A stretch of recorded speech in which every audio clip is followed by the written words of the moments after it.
നമ്മൾ കുട്ടിയായിരിക്കുന്ന സമയത്ത് ചിരിക്കുമ്പോൾ കൂടെ ചിരിക്കാനും കൂടുതൽ ചിരിപ്പിക്കാനും ഒക്കെ ആൾക്കാരുണ്ടാവും അല്ലേ? അതേസമയം ഒന്ന് കരഞ്ഞാലോ? കരയരുത് എന്നായിരിക്കും എല്ലാവരും പറയുക. പ്രത്യേകിച്ച് ആൺകുട്ടികളാണെങ്കിൽ നീ ഒരു ആൺകുട്ടിയാണ്, ആൺകുട്ടികൾ കരയാൻ പാടില്ല എന്നായിരിക്കും പറയുക. ഇവിടെ അറിയാതെ പോലും നഷ്ടപ്പെടുന്ന ഒരു ഇമോഷണൽ ബോണ്ട് ഉണ്ട്.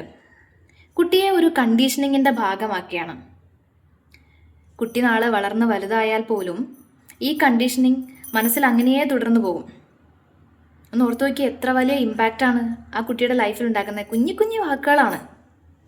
നാളെ ലൈഫിൽ വലിയൊരു സിറ്റുവേഷൻ വരുന്നു, തകർന്ന് നിൽക്കുന്ന അവസ്ഥയിൽ ഒന്ന് പൊട്ടിക്കരയാനോ അല്ലെങ്കിൽ അത് വേറൊരാളുമായിട്ടൊന്ന് ഷെയർ ചെയ്യാനോ പോലും പറ്റാതെ സഫർ ചെയ്ത് കഴിയുന്ന ഒരവസ്ഥയുണ്ട്. നിങ്ങളിൽ പലരും അത് എക്സ്പീരിയൻസ് ചെയ്തിട്ടുണ്ടാവും അല്ലേ? ഇവിടെ ചെറുപ്പത്തിൽ തന്നെ ഇമോഷൻസിന് വേണ്ടത്ര വാല്യൂ കിട്ടുക, അല്ലെങ്കിൽ ഇമോഷൻസിനെ റെക്കഗ്നൈസ് ചെയ്യുക, അതിനെ റെഗുലേറ്റ് ചെയ്യുക എന്നൊക്കെ പറയുന്നത് എത്ര ഇമ്പോർട്ടൻ്റ് ആണ്. നമ്മുടെ എഡ്യൂക്കേഷൻ സിസ്റ്റമൊന്നും അതിന് വേണ്ടത്ര വാല്യൂ കൊടുക്കുന്നില്ല. കഴിഞ്ഞ ദിവസം നമ്മളൊരു ഫീലിങ്സ് വീൽ ആക്ടിവിറ്റി ചെയ്തു. ഇത് കുട്ടികളിൽ ചെയ്യാൻ പറ്റിയ ഒരു ആക്ടിവിറ്റിയാണ്. അവിടെ നമ്മൾ കുറേ ഇമോഷൻസിനെ എക്സ്പ്രസ് ചെയ്യാനാണ് ശ്രമിച്ചത്.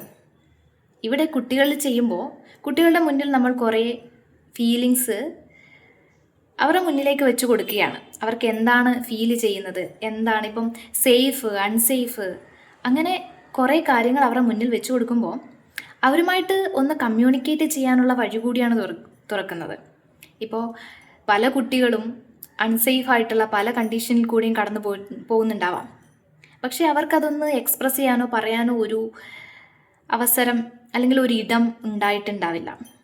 ഇവിടെ അവർക്ക് സേഫ് എന്നുള്ള ഒരു കമ്പാർട്ട്മെൻറ്റ് കൊടുക്കുമ്പോൾ അവർക്ക് സേഫായിട്ടുള്ള സ്പേസ് എന്താണ് എന്ന് മനസ്സിലാക്കാനും, അതുപോലെ അൺസേഫ് എന്ന് കൊടുക്കുമ്പോൾ അവർക്ക് അൺസേഫ് ആയിട്ടുള്ള കണ്ടീഷൻ എന്താണെന്ന് കുട്ടിയെ കൂടുതൽ മനസ്സിലാക്കാനും കുട്ടിക്ക് കൂടുതൽ ഇമോഷൻസ് മനസ്സിലാക്കാനും ഒക്കെ സഹായിക്കുന്നതാണ്. അപ്പോൾ നിങ്ങൾ ടീച്ചർ ആയിക്കോട്ടെ അല്ലെങ്കിൽ പേരൻ്റ് ആയിക്കോട്ടെ, നിങ്ങൾക്ക് കുട്ടിയിൽ ഫീലിങ്സ് വീൽ ആക്ടിവിറ്റി ചെയ്യണം എന്നുണ്ടെങ്കിൽ അതിന് സ്റ്റെപ്പ് ബൈ സ്റ്റെപ്പ് പ്രൊസീജിയർ വേണം എന്നുണ്ടെങ്കിൽ എനിക്ക് മെസ്സേജ് അയച്ചാൽ മതി, ഞാനത് അയച്ചു തരാം. ഓക്കെ.